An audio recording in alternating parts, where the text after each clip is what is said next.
હવે વૈભવભાઈ ચેમ્પિયન બન્યા છે, ત્યારબાદ હવે આપણે જોઈએ બીજા કયા વિદ્યાર્થીને આમાં મોકો મળે છે. હાલો આમાંથી એક ચીઠી ઉપાડો સફેદ. કેટલા નંબર છે? નંબર 4. 4 નંબર આવે છે. હવે આપણે જોઈ 4 નંબર ઉપર કોનું નામ છે. 4 નંબર ઉપર આવે છે રોહિત રાહુલ. તો આપણે રાહુલભાઈને તાળીઓથી વધાવીએ.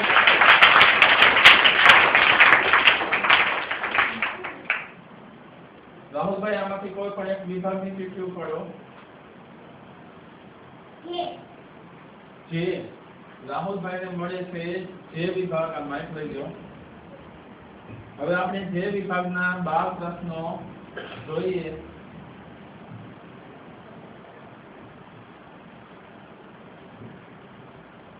જે વિભાગના રાહુલભાઈના 12 પ્રશ્નોમાંથી પ્રથમ પ્રશ્ન છે, કવિએ કઈ મોસમને મહેનતની મોસમ કહી છે? વસંત ઋતુની, શિયાળાની, પાનખરની કે લણવાની? ડી લણવાની. લણવાની ઋતુને મહેનતની મોસમ કહી છે. બરાબર.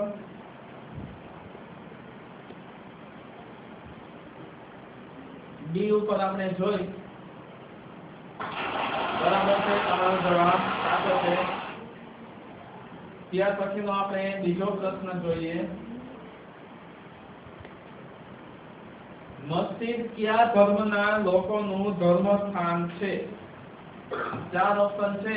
ખ્રિસ્તી, મુસ્લિમ, હિન્દુ કે જૈન? બી મુસ્લિમ. મસ્જિદ મુસ્લિમ ધર્મના લોકોનું ધર્મસ્થાન છે. આપણે બી ઉપર ક્લિક કરી જોઈ. બરાબર છે, તમારો જવાબ સાચો છે. ત્યાર પછીનો તમારો ત્રીજો પ્રશ્ન જુઓ. 15 પોઈન્ટ છે આ પ્રશ્નના. શબ્દકોશના ક્રમમાં તમારે આ શબ્દોને ગોઠવવાના છે. પ્રવૃત્તિ, પ્રયત્ન, પ્રતિજ્ઞા અને પ્રથમ. આ ચારને તમે કઈ રીતે શબ્દકોશના ક્રમમાં ગોઠવશો? એ આવે છે પ્રયત્ન, પ્રવૃત્તિ, પ્રતિજ્ઞા, પ્રથમ. બી આવે છે પ્રતિજ્ઞા, પ્રથમ, પ્રયત્ન, પ્રવૃત્તિ. સી છે પ્રયત્ન, પ્રવૃત્તિ, પ્રથમ, પ્રતિજ્ઞા. અને ડી છે આમાંથી એક પણ નહીં. બી.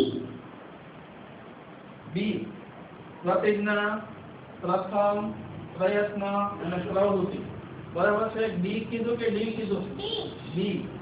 હાલ આપણે બી ઉપર ક્લિક કરી જોઈ. બરાબર છે, તમારો જવાબ સાચો છે. ત્યાર પછીનો આપણે ત્રીજો પ્રશ્ન, ચોથો પ્રશ્ન. જૂથમાંથી જુદો પડતો શબ્દ તમારે શોધવાનો છે. 4 શબ્દ છે. બંગડી, એરિંગ, હાથ, સાંકડા. આમાંથી કયો શબ્દ જુદો પડશે? સી હાથ. હાથ જુદો પડે છે. હવે હાથ કેમ જુદો પડશે? ઓલા બધાય ઘરેણા ને આ એક અંગ. હવે આ બધી વસ્તુ છે એ શરીર માટે પહેરવાના કામમાં આવે છે. બરાબર. અને હાથ છે એ તો એક આપણા શરીરનું અંગ છે. હવે જોઈએ આપણે. તમારો જવાબ બરાબર છે. ત્યાર પછીનો તમારો 5મો પ્રશ્ન 25 પોઈન્ટનો છે. તમારો પ્રશ્ન છે, નન્હી ને બિછુકી પુકાર સુન રી. મીઠી, નિર્દોષ, કરુણ, પ્રસન્ન? કરુણ. કરુણ.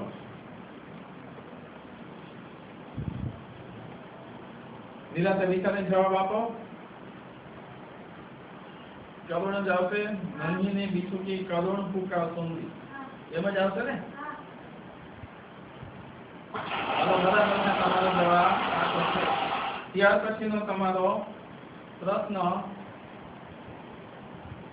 વિરામ ચિહ્ન કો પહેચાનીએ. તમને વિરામ ચિહ્ન આપેલું છે આ. બરાબર. આ 4 માંથી કયું આવશે? યોજક ચિહ્ન છે, અવતરણ ચિહ્ન છે, પૂર્ણ વિરામ છે કે પ્રશ્ન સૂચક ચિહ્ન છે? એ તમારે બતાવવાનું છે. અવતરણ ચિહ્ન. અવતરણ ચિહ્ન છે. બરાબર. હાલો આપણે જોઈએ. બરાબર છે, તમારો જવાબ સાચો છે. તો રાહુલભાઈના 6 પ્રશ્નના જવાબ બરાબર છે. હવે આપણે 7મો પ્રશ્ન જોઈએ. ભલાઈ शब्द का विरुद्धार्थी शब्द बताइए। उपकार, आदर, बुराई, इनमें से एक भी नहीं। भलाई शब्द का विरुद्धार्थी शब्द बताइए। એક્સપર્ટની મદદ જોઈ છે। હવે રાહુલભાઈ એક્સપર્ટની મદદ માંગે છે। આપણે એક્સપર્ટને વિનંતી કરીએ કે તેઓ જવાબ આપે। કેને પૂછવું છે તમારે? તો ત્રણ એક્સપર્ટ છે, ગમે એ જવાબ આપશે તો પણ ચાલશે। આપણે સાહેબને કહીએ કે તેઓ જવાબ આપે।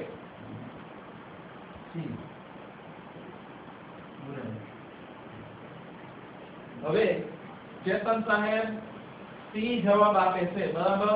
હવે તમારે સી જવાબ રાખવો છે કે તમારી રીતે બીજો કોઈ જવાબ રાખવો છે? રાખવો છે। સી જવાબ बुराई, बराबर। भलाई शब्द का विरुद्धार्थी शब्द बुराई થાય, બરાબર છે ને? હવે આપણે જવાબ તમારો બરાબર જ છે। તો આ સાથે 7 પ્રશ્નના જવાબ પછી હવે આપણે જોઈએ 8મો પ્રશ્ન। સમસંબંધ શોધવાનો છે। ડોક્ટર તો દર્દી, એ જ રીતે શિક્ષક તો એની સાથે શું આવશે? નિશાળ, વિદ્યાર્થી, પાર્ટીઓ કે ચોક? ડી વિદ્યાર્થી। ડોક્ટર અને દર્દી તો શિક્ષક અને વિદ્યાર્થી, બરાબર છે ને? હે નિરાતે વિચારીને જવાબ આપજો, હજી ઘણો સમય છે। નિશાળ ને ચોક ને એવું કઈ નહીં આવે? ના। નહીં? શું કામ નહીં આવે? ડોક્ટર દર્દીની સેવા કરે એમ શિક્ષક છે વિદ્યાર્થીને ભણાવે। હાલો આપણે બી ઉપર ક્લિક કરી તમારો જવાબ સાચો છે। ત્યાર પછીનો 9મો પ્રશ્ન રાહુલભાઈનો આપણે જોઈ। कुंचिका इति शब्दस्य गुर्जर भाषायाम अर्थ किम? चावी, कुंजड़ी, कोयर, कोलसो? એ ચાવી। कुंचिका એટલે ચાવી થાય ગુજરાતીમાં, બરાબર છે? હાલો આપણે જોઈ તમારો જવાબ બરાબર છે, તમારો જવાબ સાચો છે। તો હવે આપણે રાહુલભાઈનો 10મો પ્રશ્ન જોઈશું। 10મા પ્રશ્નમાં કમ્પ્યુટર નિષ્ણાતોના મત મુજબ કઈ ભાષા કમ્પ્યુટર માટે પૂર્ણપણે અનુકૂળ છે? અંગ્રેજી, મરાઠી, સંસ્કૃત કે જર્મન? સી સંસ્કૃત। સંસ્કૃત ભાષા કમ્પ્યુટર માટે પૂર્ણ રૂપે અનુકૂળ છે, બરાબર? હવે આપણે સી ઉપર ક્લિક કરીએ, બરાબર છે, તમારો જવાબ સાચો છે। તો 10 પ્રશ્નોના જવાબ તમારા સાચા થયા। હવે આપણે 11મો પ્રશ્ન। चित्रं दृष्ट्वा उचितं शब्दं कथयतु। युतकं, उरुकं, शर्कं, पेंटं? અને તમે ડી ઉરુકમ। ઉરુકમ, બરાબર? ઉરુકમ જ આવશે ને? હા। હે હા। તમારે હેલ્પ જોતી હોય તો 3 હેલ્પમાં કોઈ પણ 2 હેલ્પનો તમે ઉપયોગ કરી શકશો। હાલો ઉરુકમ ઉપર ક્લિક કરી દો। હા। બરાબર છે, રાહુલભાઈનો આ પ્રશ્નનો જવાબ પણ બરાબર છે। તો હવે 11 પ્રશ્નો બાદ હવે છેલ્લો પ્રશ્ન છે।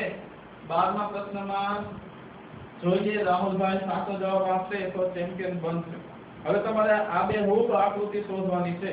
આ આકૃતિ પ્રશ્ન આકૃતિ છે, એના જેવી જ તમારે આ 4 માંથી કઈ આ બે હૂબ છે એ શોધવાનું છે। A B C કે D? નિરાતે વિચારીને જવાબ આપજો, ઉતાવળ કરતા નહીં। ડી ડી ડી ડી હા। ડી છે ને? હા। નિરાતે વિચારીને જવાબ દેજો। હા। હાલો ક્લિક કરી દો। બરાબર છે, તમારો જવાબ સાચો છે। તો રાહુલભાઈ પણ ચેમ્પિયન બને છે। આપણે રાહુલભાઈને તાળીઓથી વધાવીએ।